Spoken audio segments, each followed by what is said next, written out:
For the past decade or so, while it's been so easy to bash on the Cleveland Browns and crap on them as the one true skid marks of the National Football League, there has been another organization within the AFC that's really been nipping at their heels. They've been really, really close pretty consistently, and that's been the Jacksonville Jaguars.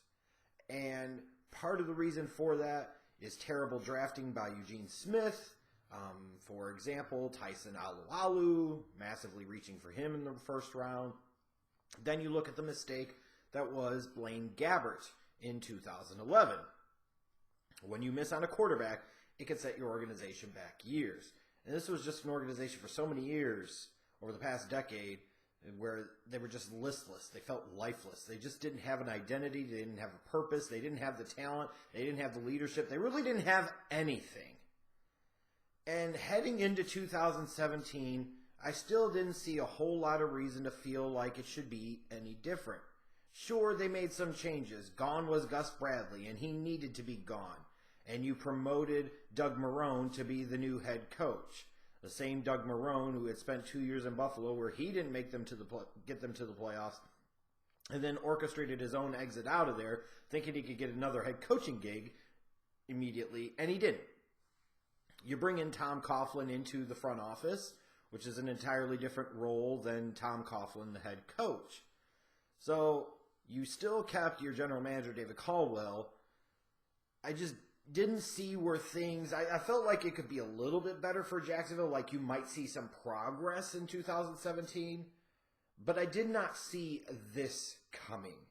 And to be fair, not many people saw this coming. They didn't. Maybe you had a few of the Jacksonville faithful that did.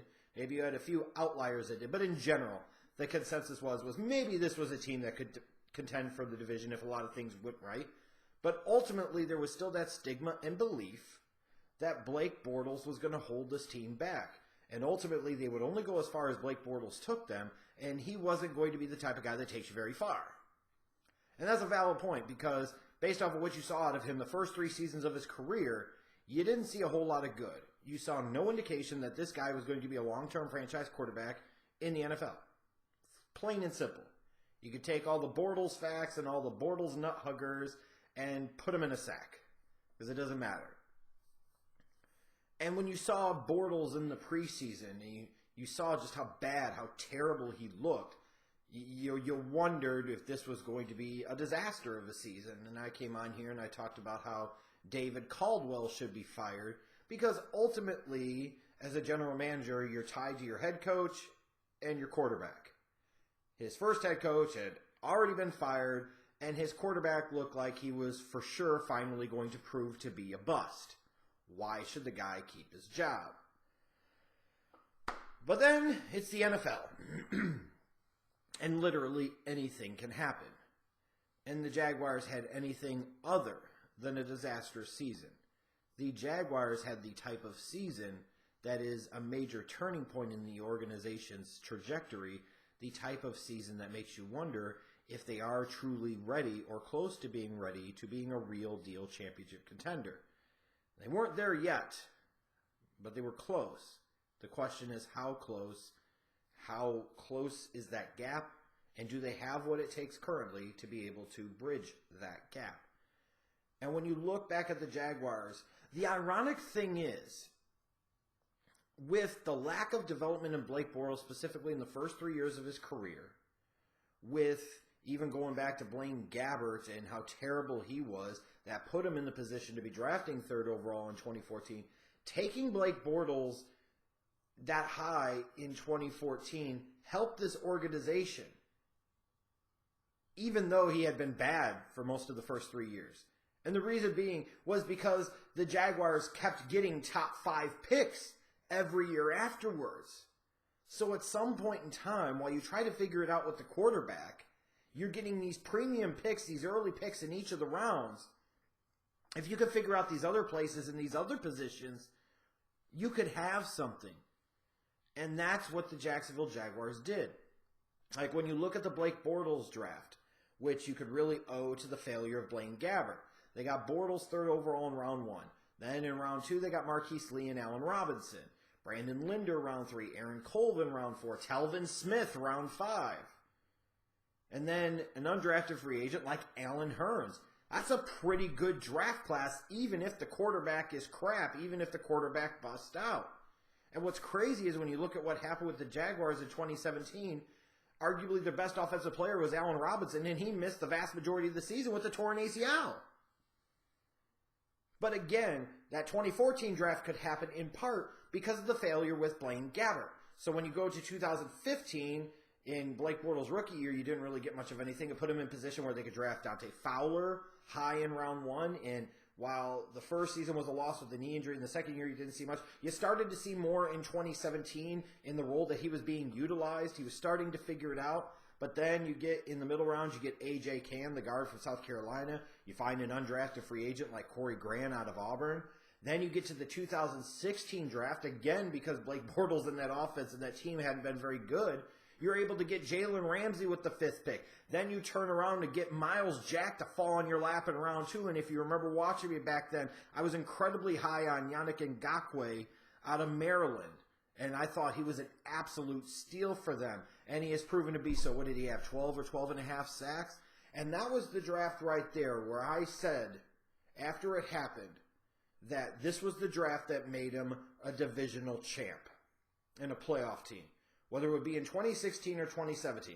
Unfortunately, I had shifted away from that opinion, but if you go back and look when grading the 2016 draft, talking about the Jaguars, getting Ramsey, getting Jack, getting Ngakoue, I said by 2017, this should be the draft that helps them win that division. And then to be able to, again, in 2017, because Blake Bortles hadn't been very good and that offense hadn't been very good and Gus Bradley was a bad head coach, you're able to get Leonard Fournette in the first round with the 4th overall pick.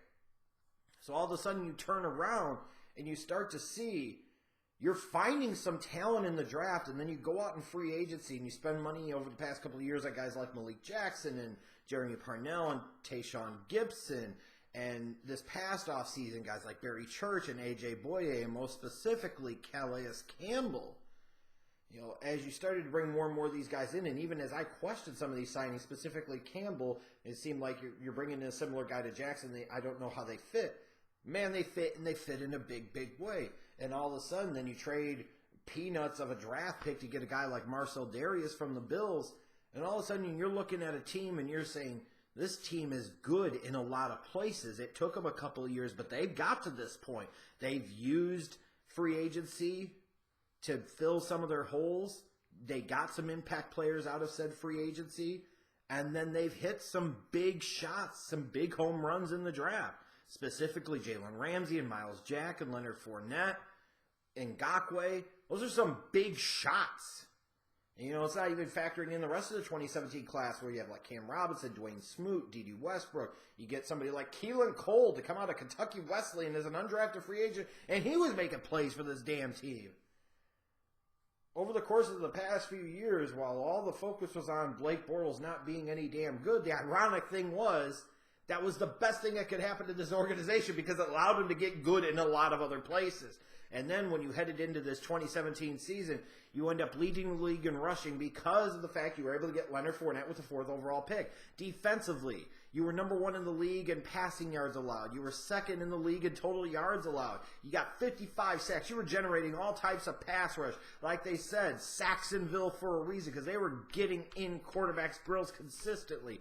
21 interceptions. Ultimately, when you look at the basic formulas for success in the National Football League, if you can run the football, if you can play good defense, you can pressure a quarterback, especially in the 4th quarter, and you win the turnover battle, you are going to win a lot of football games, and you are going to make the playoffs, and you're going to make noise in the playoffs. Jacksonville did all of that, and that's why they went 10-6. They won the AFC South. They were able to beat the Bills in the wild card round. Then they go into Pittsburgh and pull off that outstanding upset where they clearly came to play and the Steelers overlooked them. The Steelers are worried about Patriots.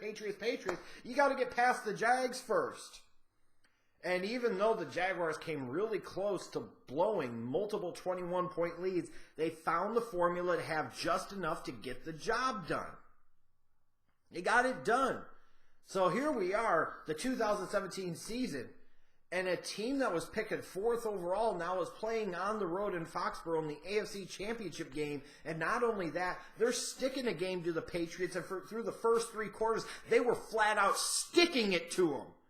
By the time you had the field goal at the beginning of the 4th quarter, the Jaguars are up 20-10 on the road in Foxborough against Brady, against Belichick, against 2 future NFL head coach coordinators, and Patricia and McDaniels. You're like, what in the hell is going on here? You feel like it's a seismic shift and a significant changing of the guard, but at the same time, you sit there and you say, this is Jacksonville. I'm sorry. Blake Bortles is the quarterback. It's Tom Brady. They're at home, all that experience. You feel like this is going to change, and it did. Eventually, that defense started to wear down, specifically as Tom Brady kind of started to pick apart a little bit. It's kind of like death by 1,000 paper cuts, and it becomes a gaping wound. And then offensively, whereas Nathaniel Hackett, I felt like in the first half to 30 quarters of this game, had called a really good game. In the 4th quarter, not so much. And you could see at times, even throughout this whole game, you have to do certain things to hide Blake Bortles. You have to do certain things to minimize your risk with Blake Bortles. Because even as some of the Blake Bortles stands are going to sit there and talk about how much better he was this season, this was still a guy that threw 13 interceptions. This was still a guy at times, he was absolutely terrible. He just had fewer of those terrible times in 2017. But in that 4th quarter, you felt like you were seeing the difference in the quarterback position and why the Jaguars aren't truly a Super Bowl team yet. Because they had a lot of the ingredients that said they could have been a Super Bowl team, and they were in the position in the 4th quarter to be able to sit there and say, hey, we could beat these guys. But ultimately, it wasn't going to happen because you had a couple of situations where Bortles made some questionable decisions, questionable throws that almost got picked. And even then, it was ironic. You look late in the game, and Bortles makes this absolutely beautiful throw. It's maybe the best throw I've seen him make as a professional.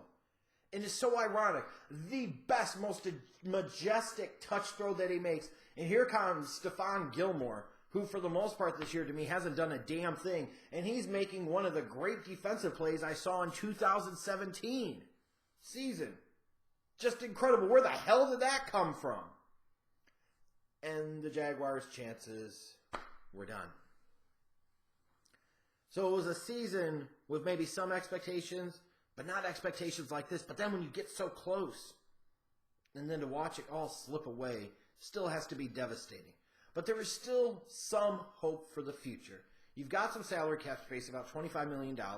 You got a few free agents you got to figure out what you're going to do with them. Allen Robinson, Marquise Lee, Patrick Omameh. I think I said that right. Omameh, whatever. Aaron Colvin, you probably can keep a couple of them. I don't know if you'll keep all of them. You may have to make a decision between Allen Robinson and Marquise Lee and which one you're going to keep. But what it really comes down to at this point when you look at the salary cap, when you look at free agency is, do you believe in Blake Bortles? Do you think he is the guy that can make enough plays when it matters to lead you to the Super Bowl, to lead you to a championship? Because I will tell you right now, even though their run defense could be a little better, a little more consistently, that defense gets enough pressure, is tough enough against the pass, makes enough big plays happen, or they are championship caliber. Their running game with Leonard Fournette can be championship caliber. They win the turnover battle in a championship caliber type of way. It feels like literally the one thing that could hold them back is the quarterback position. And how ironic.